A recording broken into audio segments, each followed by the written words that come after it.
Hey, what's going on, Flix Talkers? Welcome back to another episode recap and review. This time, Season 1, Episodes 1 through 3 for Peacemaker. Now, if you guys don't know, this is a spin-off character show of the Peacemaker character from the Suicide Squad, James Gunn's The Suicide Squad. Don't get it twisted with that other first one. It's the Suicide Squad that most of us enjoyed last year, and I myself did enjoy it, even though ironically I am wearing a Marvel shirt. I mean, I make the joke that it took DC to find a Marvel director to create an awesome DC project, and I mean, it is kind of true. I mean, before that, it was up and down, really up and down with the DC movies. Not to say that I really hated the projects that came out from DC, but for the most part, I just didn't really gravitate towards them. I was more of a Marvel fanboy, and I think that just has to do with writing, directing, the style of everything. So when you get someone, in the hot seat, behind the camera, behind everything involved with creating these superheroes, or these capes as they like to call it, I think it really takes someone that has that vision that can balance comedy as well as realism. And I think James Gunn is the perfect person, maybe not for all superheroes, but for these ones in particular. And I think Suicide Squad was a great introduction for are vigilante, just badasses, mercenaries that once again seemed more real. They talked like us in everyday life. They looked like us for the majority, and they were just wreaking havoc, but they had a mission at hand. They had a gun at their head, essentially saying, do this or else we're going to kill you. They were all implanted with the chip in their head. I know I'm jumping ahead, but it kind of has a little bit to do with episode 1, as we do get a recap from the Suicide Squad movie. Now, starting off with episode 1, guys, a whole new world. Now, I thought that was awesome that they did do the Suicide Squad recap, because if you guys haven't seen the movie, it's awesome that they showed the ending of that film, how things left off with the Peacemaker character, one of my favorite characters in the film. Next to Idris Elba's character, I loved John Cena in this film. Now, he's not one of my favorite wrestlers turned actors. I think I'm still reserving that for Dave Bautista, and then possibly The Rock, and then maybe John Cena. But that being said, guys, this character is perfect for John Cena. So I think essentially, or naturally, most of us just wanted to see more. And now we have Peacemaker, written and directed by James Gunn. Awesome. So glad once they announced that project that James Gunn was going to be still attached. So what do we get from this first episode? We get one of the best dance intros, and I thought it might have been only for episode 1, but no, they continue it in episode 2, 3, and I'm sure the whole season of this dance number with every single character that we're gonna get in like a stage play, just kind of mockumentary style satirical bit. And I loved every bit of it. I'm going to show it here on screen really, really quick. But I thought it was awesome with such a catchy theme song jingle.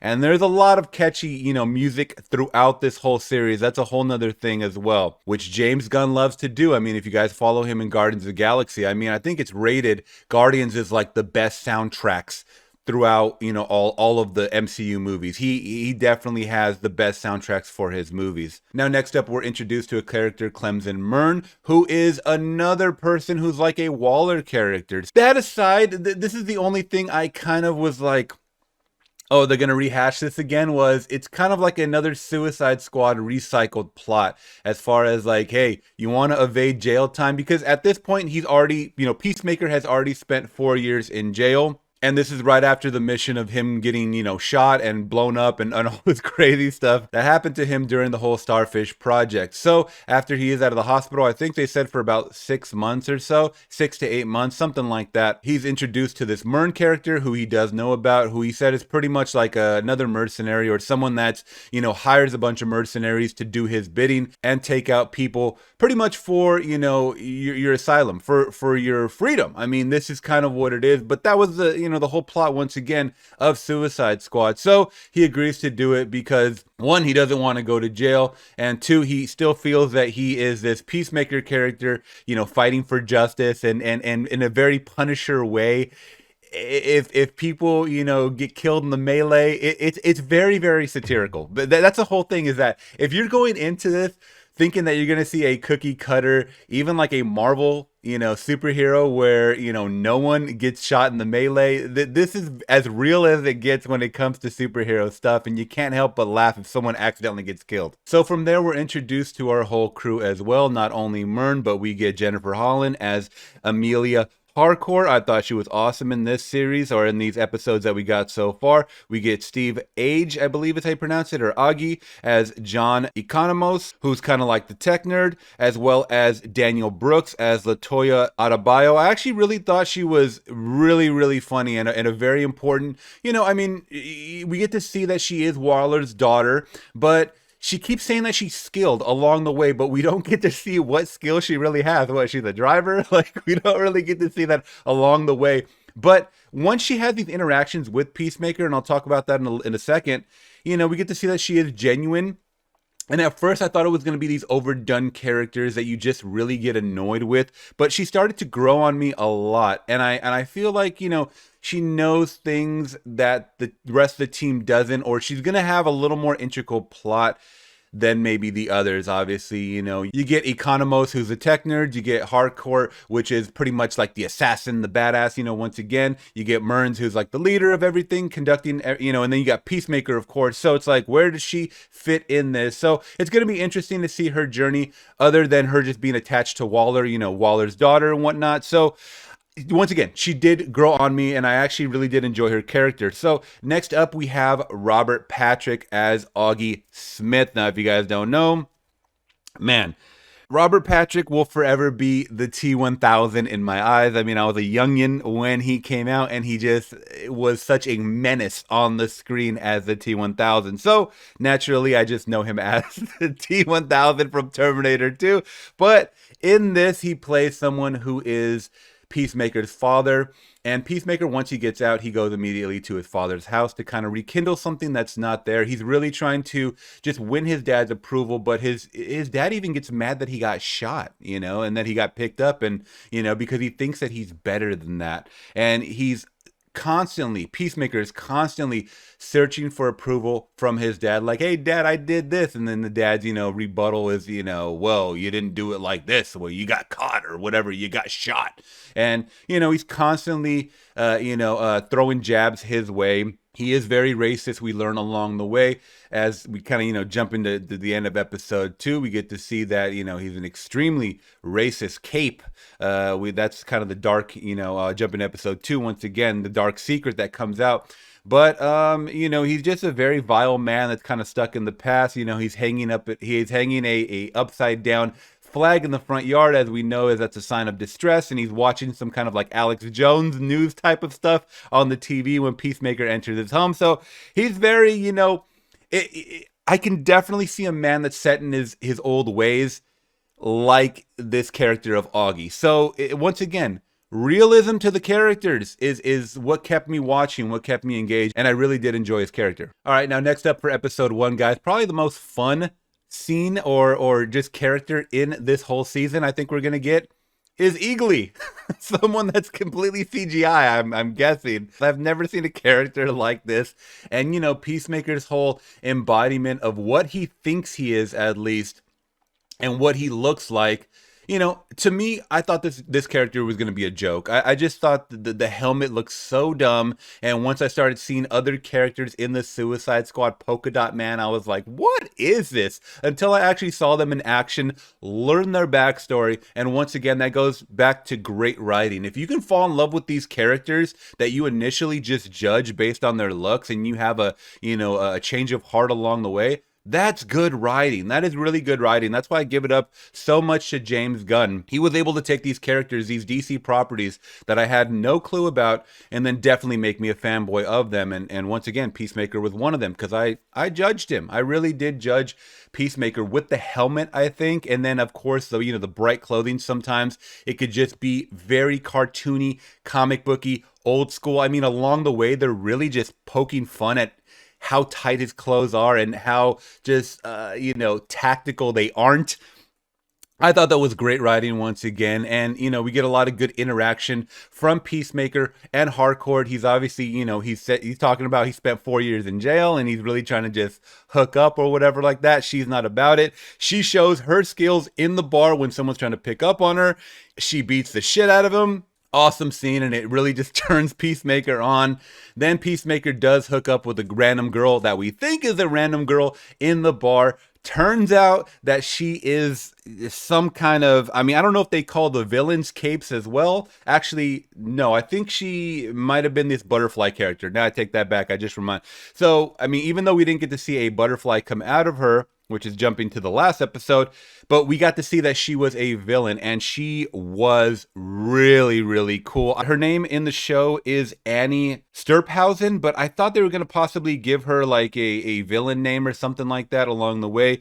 But she was cool. She had the very, very poofy 80s hair, the very hairband, hair metal, type of hair. And I thought she was a cool match for Peacemaker because, one, she had super strength. It looked like at one point she had claws. She was stabbing the shit out of Peacemaker at one point. I was like, hey, this is where the James Gunn comes out, right? You get a lot of blood, a lot of gore, a lot of raunchy dialogue along the way. And I thought it was a good matchup. I thought it was a good just scene overall because we got to see Peacemaker getting thrown through walls, all over the freaking place. And I thought it was a good ending to episode 1 of what's to come, as well as showing the power of the helmets too. He threw one of the helmets. I forget which one it was, but it let off this blast that just exploded her body everywhere. And that's where we got to see once again the James Gunn Tromaville past of James Gunn.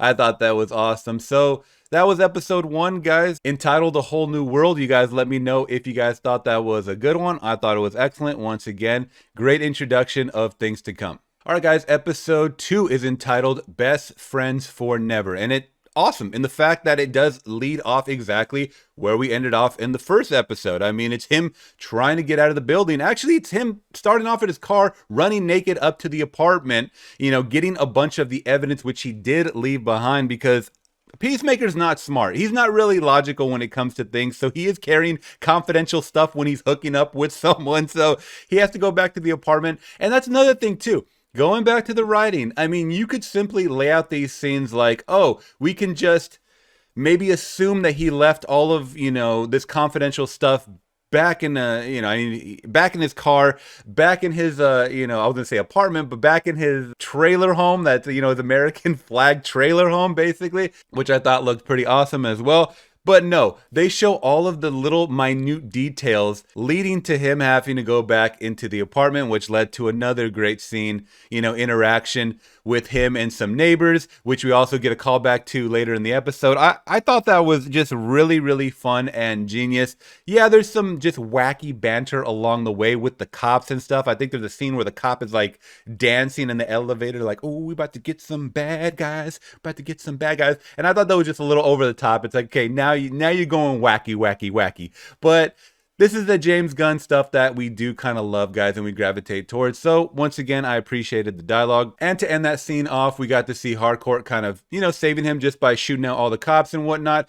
And I think the funny part of this scene, but also brutal, was trying to see Peacemaker jump, just from floor to floor and just not sticking the landing. He was just face planting every single, and it looks so damn real, even though that man has got to be like 280 pounds, something like that, just all muscle. You could feel the thud every time he just fell on his face or he fell on his arm. He kept hitting his arm. He was still in recovery mode, kept landing on something, and it sounded like bones were breaking. He's already been stabbed at this point, so this guy is kind of indestructible. And it was cool to see all of that once again. Not really realism, because who can jump, boom, boom, boom, back to back, even if you're a John Cena character. But it looked as real, I guess, as you can get. Also, I liked a lot of the DC superhero references. They talk about Aquaman, they talk about Batman, they even talk about Batmite, which I don't even know who the hell that was until the guy kind of, illustrated it a little bit for me. But I thought all of that shit was really, really funny. It's super meta. This series is super meta, and I really do like that. They really acknowledge the world that they live in.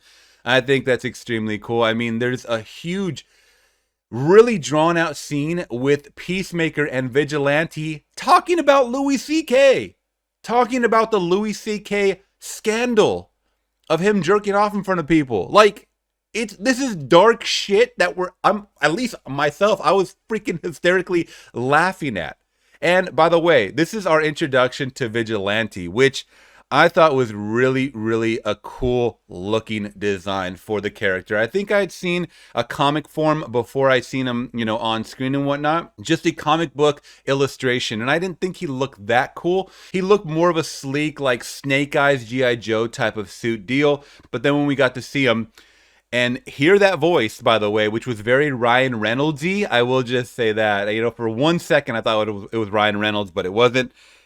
I just thought this was a very, very cool character and very tactical and very experienced. And it also leads to one of the best montage scenes I've seen in such a long time. A very, very fun team-up scene with Vigilante and Peacemaker just blowing shit up with shotguns, with bow and arrows, with handguns, with bombs for that reason. They're throwing bombs at each other. They're freaking throwing like little sticks of dynamite at each other. It was great. It was like, a little scene of bromance, even though along the way, Peacemaker lets it be known that he's kind of annoyed by Vigilante, which I don't understand why. Vigilante seems really cool. I don't know. Am I the only one? Leave it in the comments down below. Vigilante does seem really, really cool, but in the next episode, as we get to see, he's kind of like just a super fan and, pretty obsessed with him. He is a stalker. He pretty much is a stalker because he's showing up to every single situation that Peacemaker gets into, but it leads to be a positive because he ends up helping him in the end. But I do like the introduction to Vigilante. It seemed very, very natural and fluid. I like the storyline. Once again, he's hiding behind trash cans. They're always acknowledging he's a creepy, creepy guy. And just dialogue that goes on so long. But once again, it adds to the realism of, like, if I was a fly on the wall, like, I could imagine a conversation being had exactly like the way it played out in that scene. And then finally, we get Smith's dad is the White Dragon. So once he is pinned and set up, to have this car at the scene of the crime, which it wasn't. It was under Peacemaker's name, but, our little hacker friend switched the name to Peacemaker's father. It ends up landing him in jail where he's obviously been before. That must mean that must be the reason for why he, has those button-ups and long sleeve shirts, is because he's probably hiding all those Aryan tattoos. But once he gets into jail, people drop to the white guys, they drop to their knees and start hailing him, "Hail White Dragon." And that was something I don't think any of us are used to, is seeing an Aryan cape. What the hell's going on? Once again, I don't know if they call just superheroes capes or supervillains capes, but I think they do acknowledge, at least one of the detectives says that, "Oh, I didn't know we had capes in here."